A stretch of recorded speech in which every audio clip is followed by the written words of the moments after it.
বিগত বছরের অবহেলায় বাংলাদেশি ক্রিটিক্যাল কেয়ার ফ্যাসিলিটির এক ভয়াবহ চিত্র।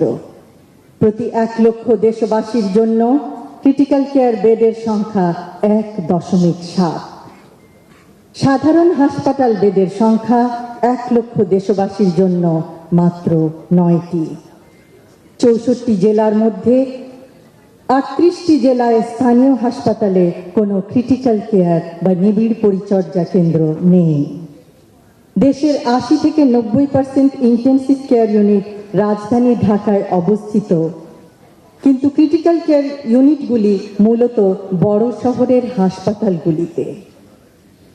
আমাদের 68 থেকে 70% দেশবাসী বাস করে গ্রামাঞ্চলে। তাহলে তারা কিভাবে ক্রিটিক্যাল কেয়ারের মতো সেবা পাবে? কেউ অসুস্থ হলে তার জন্য কিভাবে সর্বোচ্চ চিকিৎসা সেবা প্রদান করা যাবে? নবজাতক শিশু, অন্তঃসত্ত্বা মা, নিউমোনিয়া বা স্ট্রোকে আক্রান্ত বয়োবৃদ্ধ অথবা সড়ক দুর্ঘটনায় আহত তরুণ সকলেই ক্রিটিক্যাল কেয়ারের অভাবে শীঘ্রই মৃত্যুর কোলে ঢলে পড়ছে। কিন্তু নিঃসন্দেহে পরিস্থিতির পরিবর্তন সম্ভব। আমরা সংকল্প গ্রহণ করলে আর কোনো দেশবাসী তার গুরুতর শারীরিক অবস্থার সময় বিনা চিকিৎসায় মৃত্যুবরণ করবে না। সকলে একসাথে কাজ করার মাধ্যমে, সুষ্ঠু পরিকল্পনা বাস্তবায়নের মাধ্যমে ক্রিটিক্যাল কেয়ার ইউনিটের সংখ্যা বাড়ানো সম্ভব। ক্রিটিক্যাল কেয়ার ইউনিট কম থাকায় কিছু ক্ষেত্রে চিকিৎসকবৃন্দ নিরুপায় হয়ে পড়েন। উপরন্তু দেশে স্পেশালিস্ট ইন্টেন্সিভিস্টের সংখ্যা কম। অ্যানেস্থেটিস্ট, কার্ডিওলজিস্ট, নিউরোলজিস্ট অনেক ক্ষেত্রে ক্রিটিক্যাল কেয়ারের দায়িত্বে থাকেন।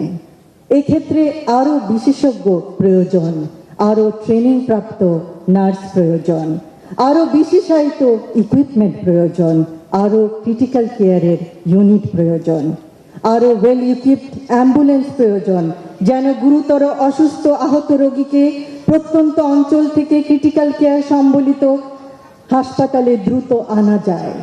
শুধুমাত্র তাহলেই আমরা আরও বেশি সংখ্যক রোগীকে ক্রিটিক্যাল কেয়ার ইউনিটে চিকিৎসা প্রদান করতে পারব। দেশ হিসেবে আমরা জনসংখ্যায় বিশাল, কিন্তু সামর্থ্য সীমিত। তবুও এই বাস্তবতায় সঠিক পথ বের করতে হবে গুরুতর আহত অথবা গুরুতর অসুস্থ রোগীদের চিকিৎসা প্রদান করার জন্য। দূরত্ব ও যানবাহন আরেকটি বিরাট অন্তরায়। অ্যাম্বুলেন্স সুষ্ঠুভাবে প্রস্তুত না থাকলে তা বরং রোগীদের জীবনের ঝুঁকি বাড়াবে।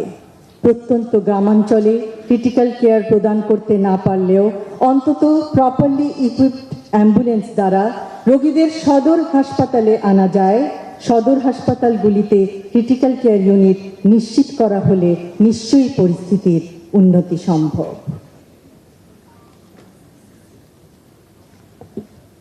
আশা করব আগামীতে ক্রিটিক্যাল কেয়ার চিকিৎসা সেবার অভাবে মৃত্যুর হার যেন আর বেড়ে না যায়। একটি মৃত্যু একটি পরিবারকে সর্বশান্ত করে দেয়। আজ Bangladesh society of critical care মেডিসিনের 2026-এর ন্যাশনাল কনফারেন্সে আমাকে আমন্ত্রণ জানানোর জন্য আমি এই সোসাইটির সকল সদস্যকে আন্তরিক ধন্যবাদ জানাচ্ছি।